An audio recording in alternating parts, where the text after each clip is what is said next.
The gun wasn't the first thing that terrified Freya Kendall. It wasn't even the man holding it. It was the sentence he whispered into her kitchen air, soft, controlled, and deadly in a way that made her bones forget how to stand. "You're carrying my child. That means you belong to me now." Everything that mattered inside her chest collapsed inward at once.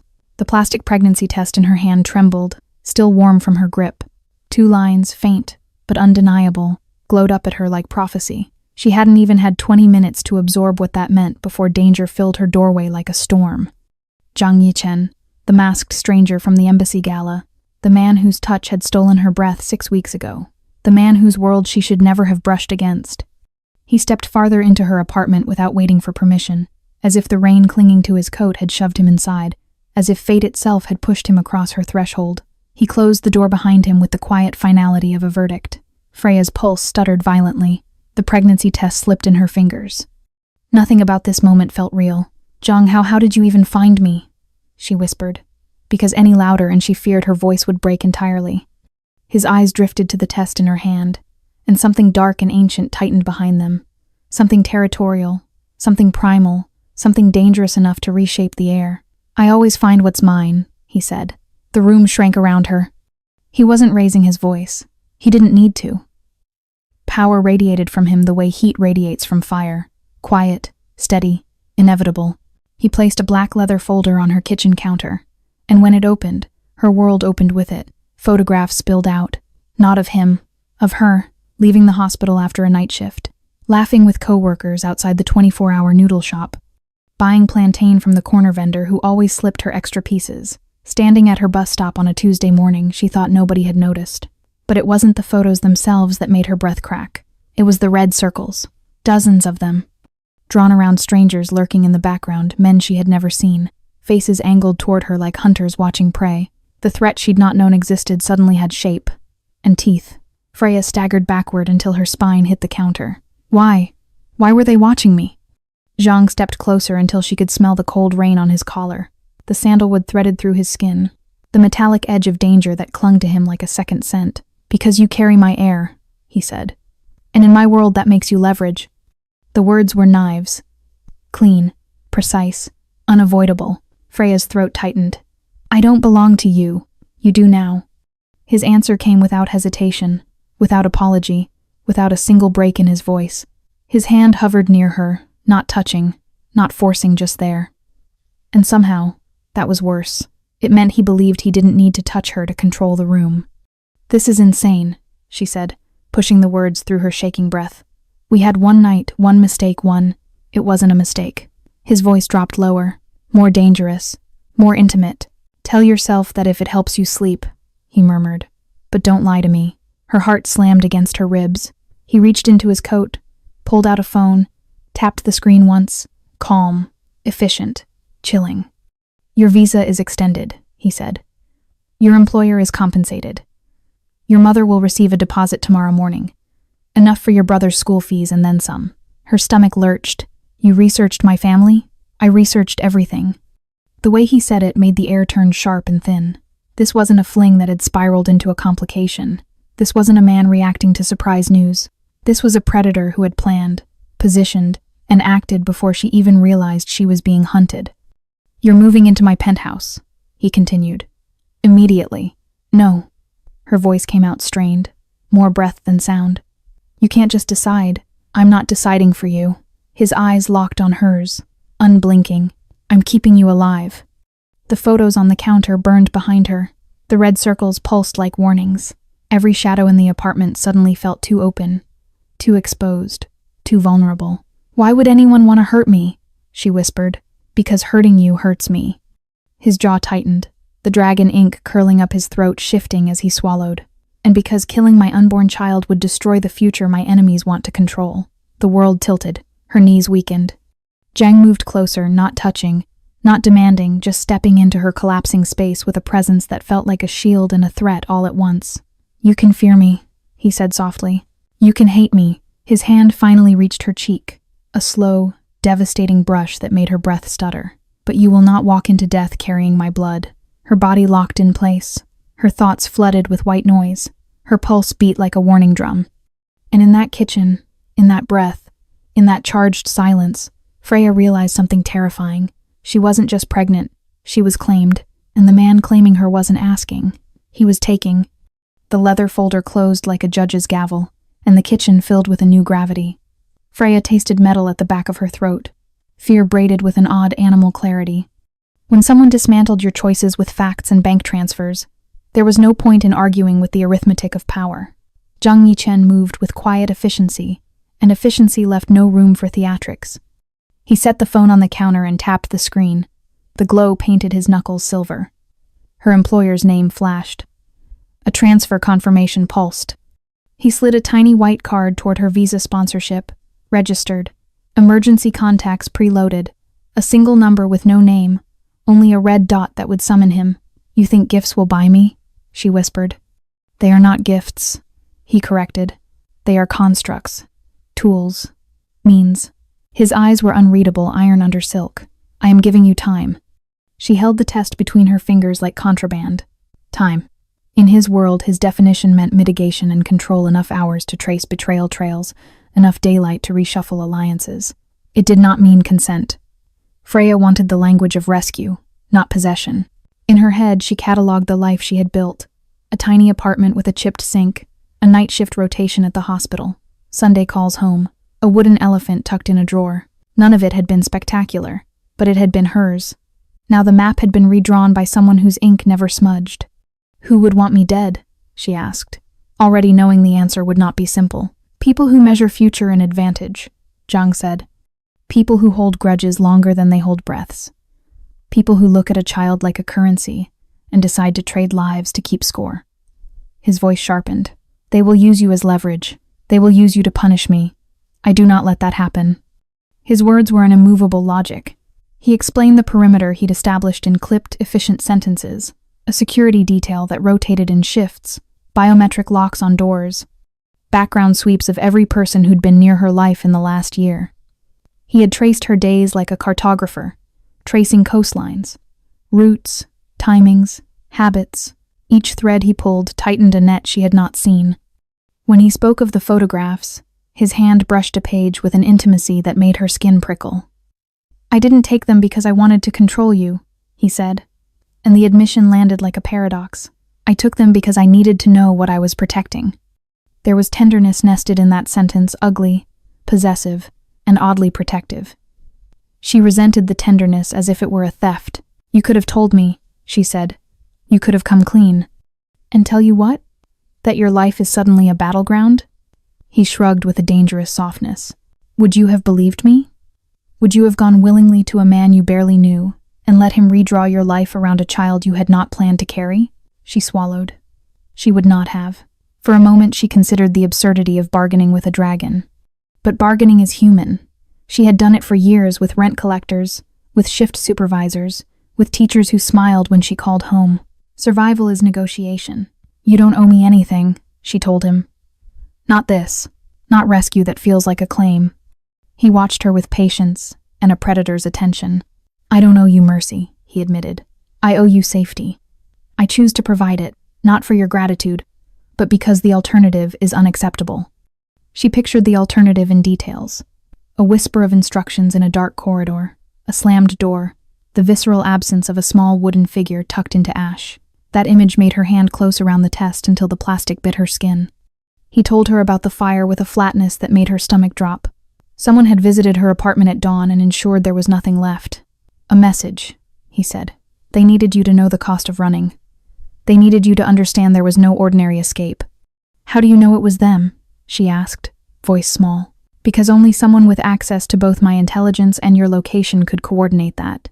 He paused, as if weighing whether to console or command. "And because the type of pyre they lit was meant to erase evidence and provoke fear." She imagined smoke curling under a thin morning sky, the elephant's silhouette darkening like a guilt she could not cleanse. It hurt more than she expected, the loss of memory in ash. "Where will I go?" The question tasted like prayer. "To my penthouse tonight," he said. "Separate rooms. You will have space. You will have access to your family. You will have limits." She heard penthouse and felt both the flash of a possible refuge and the chill of exchange. It sounded like luxury until it read like a cell with softer walls. He had already thought of the cultural fissures. He moved toward the bookshelf and nodded to a row of novels. Achebe, Adichie. You like these? He said. I had them shipped. The gesture was small and devastating. Someone had listened to stray remarks, archived little comforts, and repurposed them into olive branches. It made her heart constrict. He was remodeling her world in his image, and in doing so he had learned where to press. She packed a small bag passport, a cardigan, the elephant she could not bear to leave behind even if it meant another message would be sent. As she folded clothes, the apartment felt like a stage left in mid-performance, props strewn, the script ripped out from under her. Outside, the rain stitched the city's lights into rivers. Zhang watched her with an intensity that was almost reverence and entirely ownership. Two men waited in the hallway, faces blank as stone. When he linked his fingers with the bag at her shoulder, it was practical, not tender. Yet when his palm brushed her back, guiding her toward the elevator, she felt the echo of that soft command in the kitchen. You belong to me now. She did not answer. Words seemed petty against a map of threats and payments and biological certainty. Instead, she let herself be led and counted the steps as if they might be the last ordinary thing she did before the world rotated on a new axis. The penthouse did not roar with wealth the way she expected. It whispered. Warm lantern light pooled across dark mahogany floors, polished smooth as still water. The windows rose like cathedral glass, framing Shanghai's skyline as if the city itself bowed to the man who owned it. Freya stepped inside and felt the temperature shift not from the climate control, but from the gravity of entering someone else's dominion. Zhang Yichen closed the door with a soft click, not a slam. But the quiet sound carried more finality than a lock dropping on iron bars. You're safe here, he said. It wasn't reassurance. It was a verdict. Freya forced herself to breathe evenly. The air smelled faintly of sandalwood and something metallic, like the trace of sharpened steel. She spotted minimalistic furniture, traditional scrolls on the walls, and unexpectedly, an alcove with African art pieces carved from ebony. Not museum acquisitions, personal choices. You decorated this for me? She asked, trying to keep her voice steady. No. He stepped past her, shrugging out of his jacket. I anticipated you. The correction hit harder. A middle-aged woman emerged from the kitchen, wearing a jade-green hanfu and an apron embroidered with dragons. Her smile was warm, but her posture dipped respectfully toward Yichen, not her employer, but her emperor. This is Madame Lian, Yichen said. She'll assist with anything you need. Madame Lian bowed lightly. You're too thin, she said gently, accent soft. Child needs strength. I make soup. Freya blinked at the unexpected kindness. Thank you, she whispered. The woman's eyes softened. She motioned Freya to drink water, then disappeared quietly into the kitchen like a guardian spirit. Silence expanded.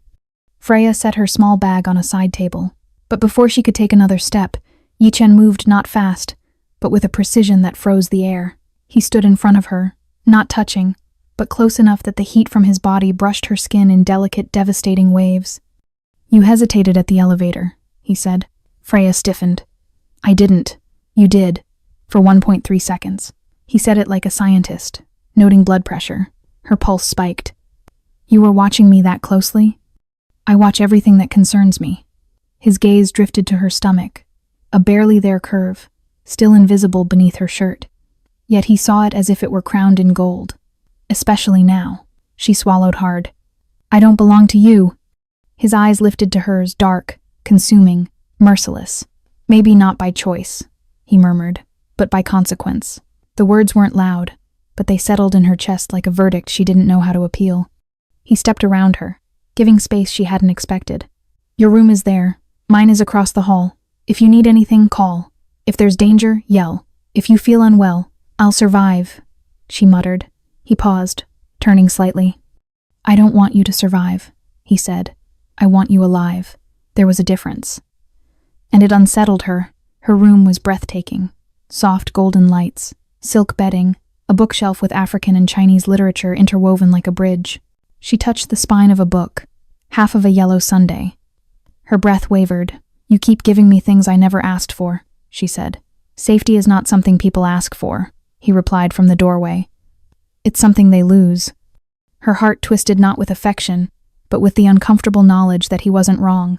He reached into his pocket and placed a small black device on her nightstand. Press the button, he said, and I will be at your side before anyone else can breathe. That sounds controlling, she whispered.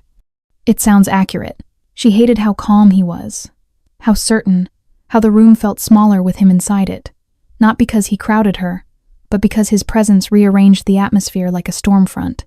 Why me? She asked finally. You could have walked away that night. I tried. His voice was soft, brutal. You laughed, he continued, and I forgot I had enemies.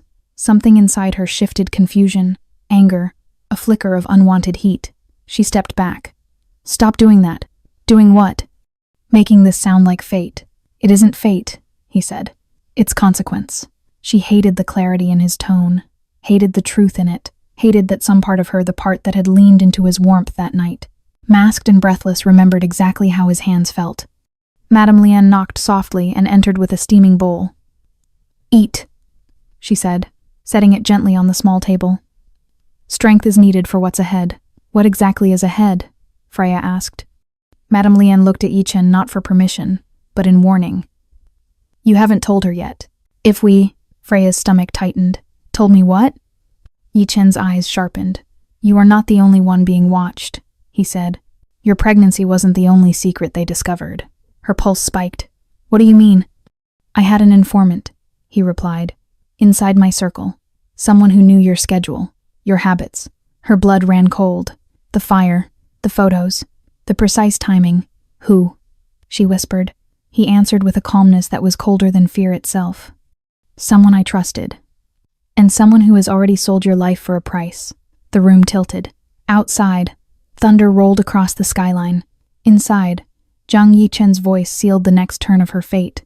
Eat, he said quietly, because this is only the beginning.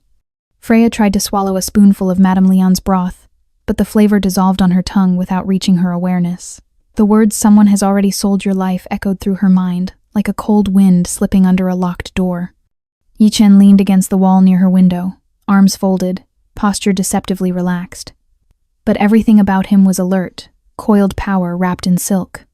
His gaze followed every shift of her breathing, every tremor in her fingers. The apartment was quiet, but quiet didn't always mean peace. Sometimes it meant something was listening. You're shaking, he said. I'm processing. Her voice sounded thin, but steady enough. He nodded once, as though approving her resilience. Good, Panic Cloud's vision. And your world punishes people who don't see everything? She asked. My world punishes everyone, he corrected softly. But people who don't see, they die first. I have twos. A chill swept through her. He wasn't saying it to frighten her. He was stating the operating rules of a universe she had never asked to enter. Tell me who it is, she said, setting the bowl aside. No. Why not? He pushed off the wall and approached her slowly, his steps silent on the polished wood. He didn't sit, he crouched in front of her, bringing his height down but somehow making his presence even more overwhelming. His hands remained at his sides, but the air grew thick around him.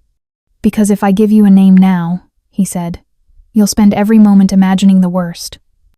And imagination is more destructive than truth. And what do you call what's happening now? She whispered. This isn't imagination. This is my life. His jaw tightened. Your life is under my protection. Protection or possession. She hated how her voice broke on the last syllable. His gaze sharpened not in anger, but something far more dangerous. Honesty. Both. Her breath hitched. There was no apology in him. No softness in that admission. Just an undeniable certainty that frightened her even more, because she could feel the truth of it wrapping itself around her like invisible wire. You can't say things like that, she murmured. I can only say truth, he replied. You are not fragile, Freya. I don't need to hide reality from you. Her pulse pounded. He said her name like a promise and a warning.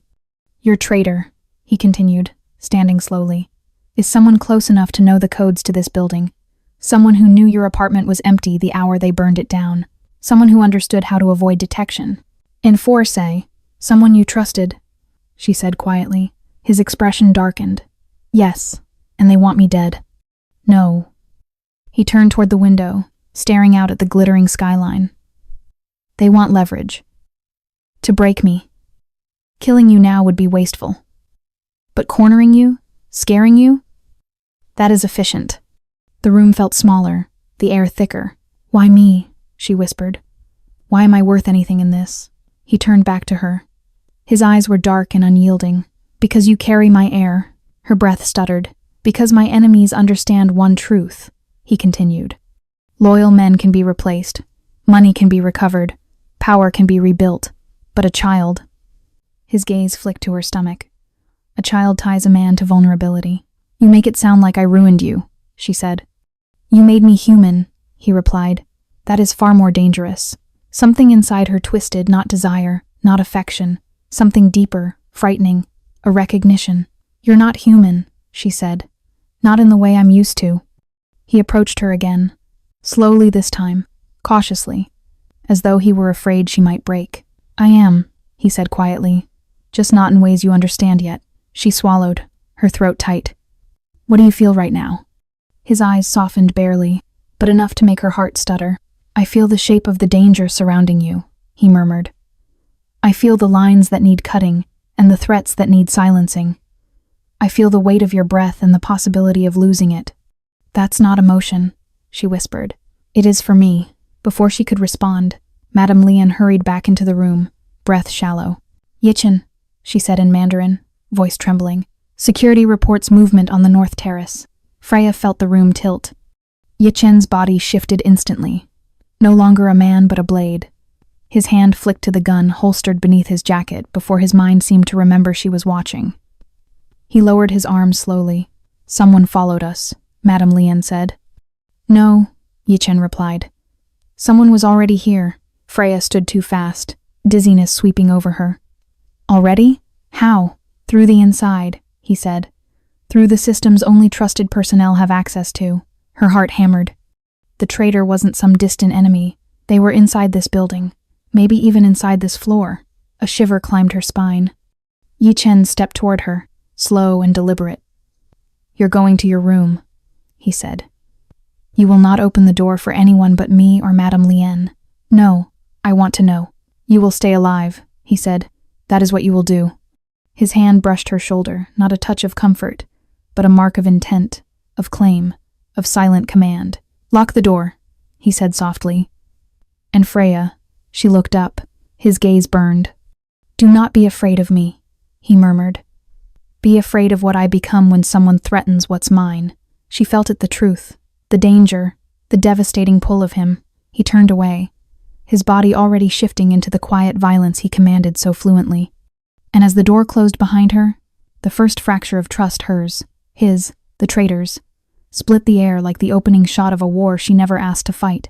Freya didn't remember crossing the room. 1 second she stood frozen near the nightstand, and the next she was pressed against the door, breath quick and thin, ears straining for any hint of noise on the other side. Silence. Too much of it. Silence that felt curated. Her fingers hovered over the small black emergency device Yichen had given her. One press, and he would be at her side. But she hesitated. Not out of pride. Out of fear of calling him into something lethal. Fear that she might drag the storm directly to him. A soft tap brushed the door. Her breath died in her chest. Freya? Madame Lian whispered. Her voice trembled like thin porcelain under pressure. Open the door, child. Quietly. Freya cracked it open. Tension coiled tight inside her. Madame Lian slipped in fast, shutting it behind her. She carried a small bundle, something wrapped in cloth, and darted to the window. Speak quietly, Madame Lian murmured. Someone is in the ventilation shafts. Freya's blood iced. How do you know? Madame Lian unwrapped the cloth. Metal fragments, thin, sharp, glinting under the warm lights. These fell from the grate outside your room. Sabotaged. They were listening, watching. Freya's knees almost gave out. She pressed a hand to the wall to stay standing. Yichen, he said. Someone was already in the building. Madame Lian nodded grimly. Someone close, someone trusted, someone who knows his habits. Your habits. Her face softened momentarily. He cares for you deeply. He will destroy himself if you die. The words struck Freya hard. She did not know what frightened her more, the idea of her death or the idea of Yichen's unraveling. A sudden clatter echoed from the hallway. Angry Mandarin. Footsteps slamming toward the east corridor. Madame Lian grabbed Freya's wrist. Come, now. We must get you to the inner room. What inner room? But Yichen had already told her only once. in passing. A room without windows. A room with reinforced steel walls. A room for worst-case scenarios. Madame Liane pressed a panel near the closet. A hidden door slid open, revealing a second chamber small enough to feel like confession. Cold stone. A small bench. A steel vent high on the wall. "Wait here," she instructed. "Do not open the door for anyone except Yichen." "What about you?" Madame Liane cupped Freya's cheek, gentle, maternal, frightened in the way someone becomes when thinking of the child first. "I will help him end this." Before Freya could protest, Madame Liane stepped out and slid the panel shut. The room locked with a low metallic hum. Darkness pooled at the ceiling. Freya pressed her ear to the wall, heart pounding too loud to hear anything. Minutes crawled, then a sound she did not expect. Whispered footsteps, but the steps weren't Madame Liane's, and they weren't Yichen's. Freya knew his gait now. Silent, predatory, precise. These were slower, dragging, deliberate. Her fingers hovered over the emergency button. A faint voice drifted through the vent. "Pretty girl." Her bones turned to stone. It wasn't a stranger's voice. It was someone she had passed in the hallway earlier in the week. A polite smile, a quiet nod, a face she had thought belonged to safety. "I see you're hiding," the voice whispered. "Smart. He must care a great deal, to lock you up like treasure." "I am self." The vent rattled, metal being unscrewed. Freya slammed her hand over her mouth to choke her gasp. "You're valuable," he continued softly. "But only alive for now. And only until the price is paid." After that, a sharp metallic click. Then another. He was removing the screws. Freya's fingers shook as she pressed the emergency button. Footsteps thundered above. Not the traitor's. Yichen's. Her heart lurched. The hallway exploded with sound, a crash, a violent thud, a shout strangled into silence. Something heavy slammed against the wall so hard dust rained down the vent. Then a raw, vicious sound tore through the corridor, Yichen's voice, cold enough to freeze marrow. "You touched her door." Not a question, a sentence. A roar followed animal, furious, controlled only by the thinnest thread of humanity. The traitor screamed. A body hit the ground. Metal clattered, then silence. The kind of silence that feels like the air itself is afraid to breathe. Freya crouched in the corner, trembling. She didn't know if she was afraid of the intruder or of Yichen and what he became when someone threatened her. Minutes passed before a soft knock touched the hidden panel. "Freya." His voice, but she didn't move. "Open the door," he said. Still, she hesitated. "Please." The edge in his tone, desperation, fear shattered her resistance. She pressed the panel. The door slid open. He stood there, chest rising fast, hair disheveled, face streaked with someone else's blood. His gun hung at his side. His knuckles were raw, but his eyes were frantic, wild, terrified of what he might find. "You're safe," she whispered before he could speak. His breath broke. He stepped forward and pulled her into him so fiercely she lost her breath. His hands shook on her back. Zhang Yichen, the dragon, shaking. "I thought," his voice cracked, "I thought I was too late." She closed her eyes, letting the warmth of him anchor her, despite the danger it carried, despite the blood on his clothes, despite the monster the world said he was. "Yichen," she murmured, his forehead pressed to hers. "You don't understand," he whispered. "If anything happens to you, I will burn this world to its bones." This time, she believed him. And the terrifying part? Some quiet part of her wanted to be the thing he would burn the world for. Freya pulled away first, breathless not because she feared him, but because the intensity of his embrace felt like drowning and breathing at the same time. Yichen loosened his grip immediately, as though aware that too much force might shatter something delicate between them. But his hands remained on her shoulders, trembling. "You shouldn't have been alone," he whispered. "You told me to stay in the room." "I told you to stay safe," he corrected. "There's a difference." Freya scanned his face, blood smeared across his jaw, a bruise forming high on his cheek, rage still pulsing under his skin like heat under steel. "Are you hurt?" He shook his head once. "Not where it matters." His eyes said otherwise. They were haunted, terrified, still seeing her trapped behind a vent with a man unscrewing it from the other side. "What happened?" she asked quietly. Yichen exhaled hard, dragging a hand through his hair. He wasn't alone. He had two others trickling information to him, feeding him updates, access codes, room schedules. Freya's breath hitched. "All of that." For me? For leverage, he said harshly. For a bargaining chip. For a weapon to use against me. She hated it. Hated being spoken about like currency. Hated being positioned as a blade pointed at someone she hadn't even wanted in her life. But when she looked at him, disheveled, shaking, furious, it hit her with unbearable clarity. She wasn't a weapon they used against him. She was a weakness they exploited in him, and that realization terrified him more than anything. Yichen, she murmured. He jerked away from her touch, pacing to the window. The skyline glared back at him hard, merciless. His reflection was a silhouette carved out of stormlight. When I was 12, he said suddenly, my father told me never to love anything I could not bear to bury. Freya's heart stilled. He said, affection is leverage, weakness, a knife you hand to your enemies willingly. His jaw flexed. So I stopped loving, stopped wanting, stopped hoping for anything soft. He turned to face her. But then you walked into that gala. The confession felt like the city holding its breath. I didn't even know your name, he continued, voice low, ragged. Just that the sound of your laugh cut through everything. Noise, threats, politics. You made me forget who I was supposed to be. She swallowed, throat tight. That night, Yichen said, I wanted one moment of normal. One moment of being a man instead of a weapon. And then? She whispered. And then you left. 84. His gaze sharpened. And I realized I wasn't done wanting you. Freya's heart pounded. She didn't want this truth. Didn't ask for it. But hearing it still wrapped around her ribs and squeezed. You think desire is enough to... She sighed. Yichen, this isn't love. No, he said quietly. It's worse. Worse. She stepped back.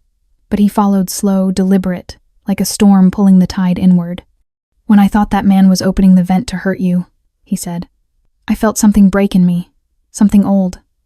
Something my father told me never to revive. He stopped inches from her. Voice barely a breath. I wanted to kill the world for you. Her pulse stuttered.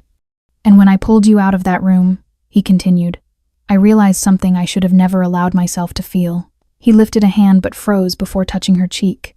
You are no longer just consequence, Freya, he whispered. You are attachment. Her breath trembled. And attachment, he said, makes men like me violent. She hated that his honesty felt like a confession she had waited her whole life to hear from someone. Hated how her body responded, heat gathering low, breath shortening, an ache forming in her chest and somewhere deeper. Traitorous. I don't want to be the reason you destroy people, she whispered. He stepped closer until her back touched the wall and his breath whispered against her temple. You already are.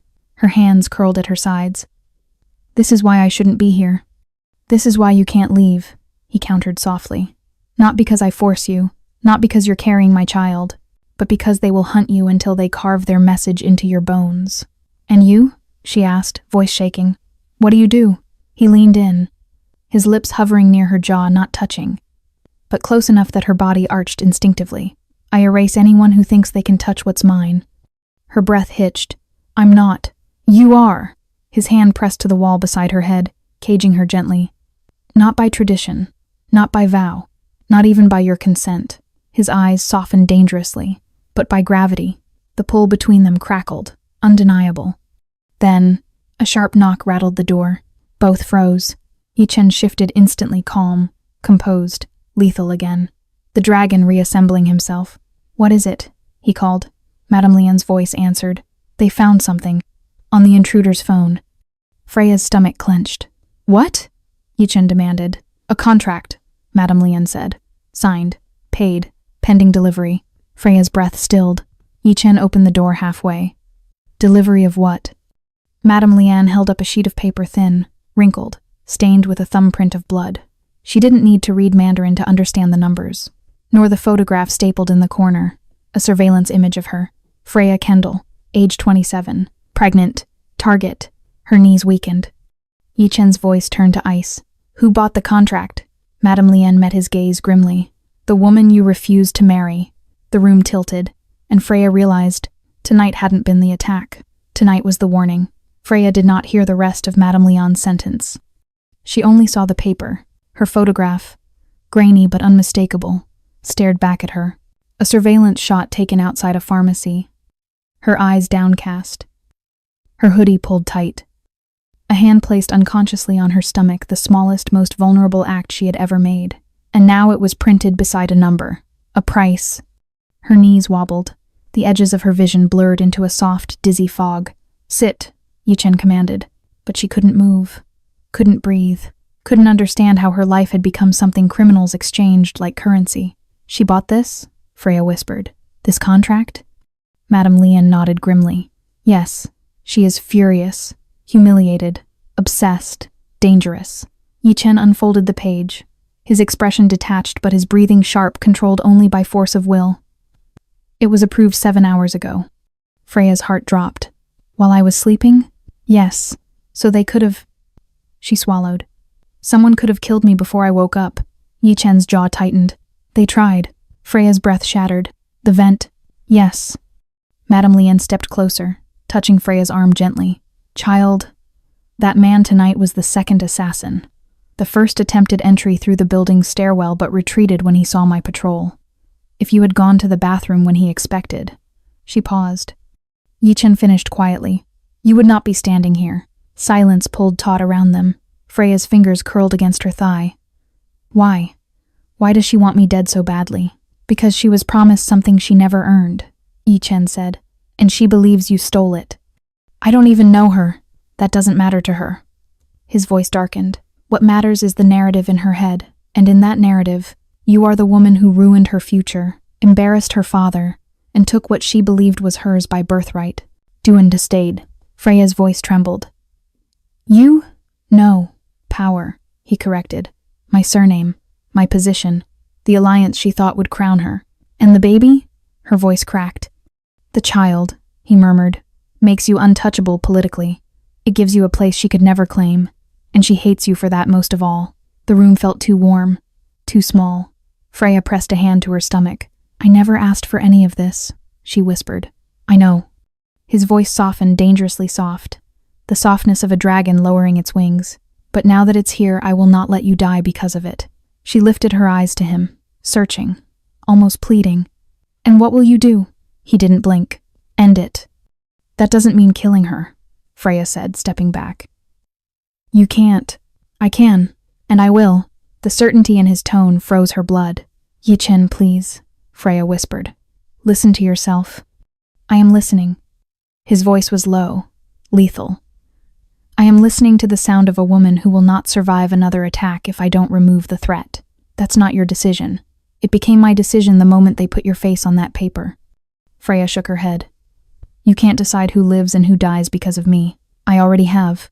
His eyes were terrifying, not because they were cruel, but because they were utterly resolved. You're going to start a war, she said. No, he replied. I'm going to prevent one. Her father wants her controlled. She is a liability. If I present proof, what proof? His jaw flexed. Her involvement in the fire, tonight's attack, the missing funds, the 3 men she bribed. And it is not. Freya felt her stomach twist. And if he refuses to punish her? Yichen didn't answer. Madame Lian answered for him. He will kill her himself. Or he will let Yichen do it. Freya felt sick. This isn't justice, she whispered. This is carnage. Justice doesn't exist in my world, Yichen replied calmly. Only balance. He stepped toward her, voice lowering. And tonight, that balance tipped. Her breath hitched. Yichen. He reached out slowly, his hand hovering near her cheek but not touching. His restraint was more intimate than a caress. When you hid in that room, he murmured. When I heard the vent open, Freya, something broke in me. She froze. I didn't see a problem to solve. His voice cracked. I saw your blood on the floor. Her chest tightened painfully. And I realized something, he whispered. Something I can't undo. What? She breathed. His eyes softened, devastating and fierce. You're the one thing I can't afford to lose. Silence. Raw. Unbearable.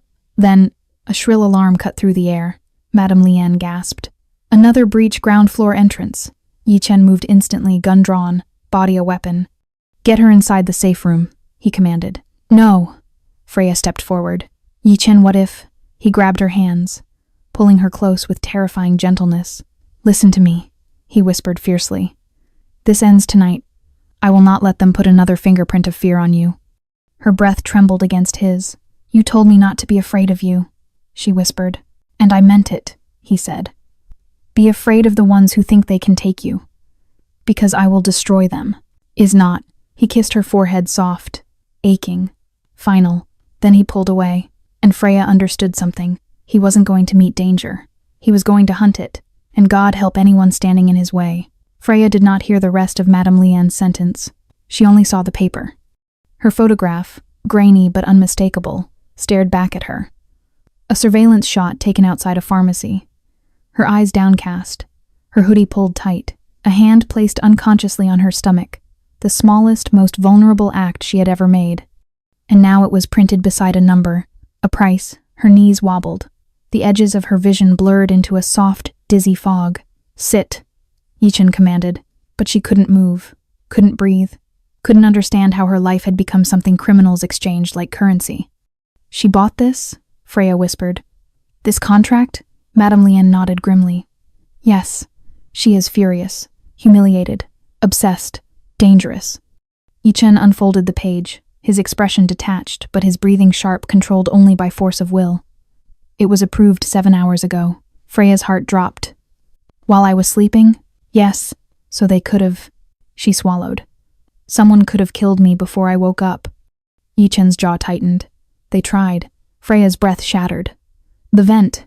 Yes. Madame Lien stepped closer, touching Freya's arm gently. Child, that man tonight was the second assassin. The first attempted entry through the building's stairwell but retreated when he saw my patrol. If you had gone to the bathroom when he expected. She paused. Yichen finished quietly. You would not be standing here. It's not now. Silence pulled taut around them. Freya's fingers curled against her thigh. Why? Why does she want me dead so badly? Because she was promised something she never earned, Yichen said. And she believes you stole it. I don't even know her. That doesn't matter to her. His voice darkened. What matters is the narrative in her head. And in that narrative, you are the woman who ruined her future, embarrassed her father, and took what she believed was hers by birthright. Freya's voice trembled. You? No. Power, he corrected. My surname, my position, the alliance she thought would crown her. And the baby? Her voice cracked. The child, he murmured, makes you untouchable politically. It gives you a place she could never claim. And she hates you for that most of all. The room felt too warm, too small. Freya pressed a hand to her stomach. I never asked for any of this, she whispered. I know. His voice softened dangerously soft, the softness of a dragon lowering its wings. But now that it's here, I will not let you die because of it. She lifted her eyes to him, searching, almost pleading. And what will you do? He didn't blink. End it. That doesn't mean killing her, Freya said, stepping back. You can't. I can. And I will. The certainty in his tone froze her blood. Yichen, please, Freya whispered. Listen to yourself. I am listening. His voice was low, lethal. I am listening to the sound of a woman who will not survive another attack if I don't remove the threat. That's not your decision. It became my decision the moment they put your face on that paper. I have God. Freya shook her head. You can't decide who lives and who dies because of me. I already have.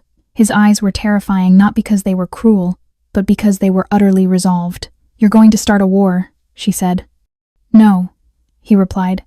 I'm going to prevent one. Her father wants her controlled. She is a liability. If I present proof, what proof? His jaw flexed. Her involvement in the fire. Tonight's attack, the missing funds, the 3 men she bribed. Freya felt her stomach twist. And if he refuses to punish her? Yichen didn't answer. Madame Lien answered for him. He will kill her himself, or he will let Yichen do it. Freya felt sick. This isn't justice, she whispered. This is carnage. Justice doesn't exist in my world, Yichen replied calmly. Only balance. He stepped toward her, voice lowering. And tonight that balance tipped. Her breath hitched. Yichen. He reached out slowly, his hand hovering near her cheek but not touching. His restraint was more intimate than a caress. When you hid in that room, he murmured. When I heard the vent open, Freya, something broke in me. She froze. I didn't see a problem to solve. His voice cracked. I saw your blood on the floor. Her chest tightened painfully. And I realized something, he whispered. Something I can't undo. What? She breathed. His eyes softened, devastating and fierce. You're the one thing I can't afford to lose. Silence. Raw. Unbearable. Then, a shrill alarm cut through the air. Madame Liane gasped. Another breach, ground floor entrance. Yichen moved instantly, gun drawn. Body a weapon. Get her inside the safe room, he commanded. No. Freya stepped forward. Yichen, what if? He grabbed her hands, pulling her close with terrifying gentleness. Listen to me, he whispered fiercely. This ends tonight. I will not let them put another fingerprint of fear on you. Her breath trembled against his. You told me not to be afraid of you, she whispered. And I meant it, he said. Be afraid of the ones who think they can take you, because I will destroy them. He kissed her forehead, soft, aching, final. Then he pulled away, and Freya understood something. He wasn't going to meet danger. He was going to hunt it. And God help anyone standing in his way. Freya barely had time to inhale before Madame Liane pulled her toward the safe room corridor. Footsteps thundered through the penthouse, Yichen's men shouting commands, the clicking of weapons being chambered. Wait! Freya twisted back toward the living room. I need to see him. No, Madame Liane said firmly, pulling harder. If you go to him now, you distract him. You become a liability. He fights cleanest when you are hidden. I don't want to be hidden, Freya cried, voice breaking. I want to know he'll come back. Madame Liane's expression softened with pain. He will as long as you don't run toward the fire he's trying to put out. Freya stumbled into the safe room doorway as gunfire cracked somewhere below the penthouse. The floor vibrated, faintly controlled detonations, tactical strikes. Yichen wasn't just defending. He was erasing threats. Child, Madame Liane whispered. Come. But Freya shoved the door aside and gripped the frame, chest heaving. Tell me what he's walking into. Madame Liane hesitated. Tell me, she sighed. She's here. Freya's blood iced. Mianhua came here? She wants to watch him break, Madame Liane murmured. She wants to witness your removal. People like her. They enjoy seeing damage. They don't delegate the pleasure. Freya's stomach churned. What is she planning? She whispered. That depends, Madame Liane said softly, on whether she wants to kill you first, or him. Freya's knees buckled. Madame Liane caught her. Breathe. You must breathe. But breath felt impossible when the man who had become the center of her world was walking straight into the hands of an enemy who loved theatrics more than sanity. Gunshots echoed again, closer this time. Freya flinched violently. He could die. Yes, Madame Liane said quietly. He could. But then the older woman cupped Freya's cheek. But he won't. Do you know why? Freya shook her head helplessly. Because he has something to return to now, Madame Liane whispered. Something worth surviving for. Freya's eyes burned. A scream tore through the penthouse, high, furious, feminine. Freya froze. That's her, Madame Liane said. Shock rippled down Freya's spine. She'd expected cold strategy from Mianhua, not emotion. Not this. Madame Liane slowly edged the safe room door shut and whispered, Whatever happens next, stay quiet. But Freya couldn't move, couldn't blink. The air shifted. Footsteps approached, measured, slow, deliberate. Not Mianhua's. Yichen's. Then, bring her, a cold voice commanded. Not Yichen's. Mianhua's. Freya's heart slammed painfully. She had him. Madame Liane grabbed Freya's wrist. Move. Too late. The safe room door burst open. 2 armed men shoved inside, guns raised. Freya gasped, stepping backward until her spine hit the wall. The taller man smirked. Zhang Yichen said you'd hide here. Freya's blood froze. Where is he? Alive, the man said. For now. She wants him to watch. Madame Liane stepped in front of Freya. No. You'll kill me first. Gladly, the man said. He raised the gun. But Freya stepped forward, voice trembling but furious. You shoot her, and he'll flay you alive. The man paused. Hesitated. Good. Fear of Yichen was a language criminals understood better than money. Move, he barked. Both of you. Madame Liane and Freya were shoved into the ruined living room. Glass shattered, furniture overturned. Smoke curled faintly in the air. And there, near the window, Yichen knelt, hands bound, blood dripping from his temple. Freya's breath ripped from her lungs. Yichen! His head snapped up, eyes blazing with a mixture of terror and relief so powerful she almost collapsed. Don't move, he warned sharply. Freya, don't come closer. But she already had, because standing behind him, clad in white silk stained at the hem, was Mianhua, beautiful. unhinged, smiling like a wolf. Finally, Mianhua purred. I get to meet the woman who ruined everything. Freya met her gaze with trembling fury. You didn't lose him to me. You lost him because you don't own him. Mianhua laughed. Oh, darling. Everyone owns something in this world. I own your death. She pressed a gun to Yichen's throat. Freya screamed. Stop! Yichen growled, straining against his restraints. Touch her and I'll... You'll what? Mianhua taunted. You're always so dramatic. You won't walk out of this room alive, he hissed. Oh, but I will, she sang. Because I have something you don't. She leaned in, whispering against his ear. Her. Freya trembled. Mianhua lifted the gun, aimed it directly at Freya's stomach. The world collapsed to a pinpoint. No! Yichen roared, lunging uselessly against the rope. But Mianhua only smiled wider. You took my future, she whispered. So I'm taking yours. Time fractured. Freya prayed. She heard the gun click. A scream. A gunshot. A body hitting the floor. Freya opened her eyes. Mianhua lay crumpled on the marble. A bullet through her chest. Behind her, Madame Liane lowered the smoking gun, hands shaking. Touch my children, Madame Liane whispered, voice trembling. And you meet your ancestors early. Yichen crawled to Freya, pulling her into his arms before the guards even reached them. His voice broke against her hair. I thought I lost you, he whispered. I thought, Freya. I can't. She held him, trembling. You didn't lose me. He pulled back, cupping her face with both hands. I'm done, he said. No more running. No more threats. No more enemies. What does that mean? She whispered. It means tomorrow.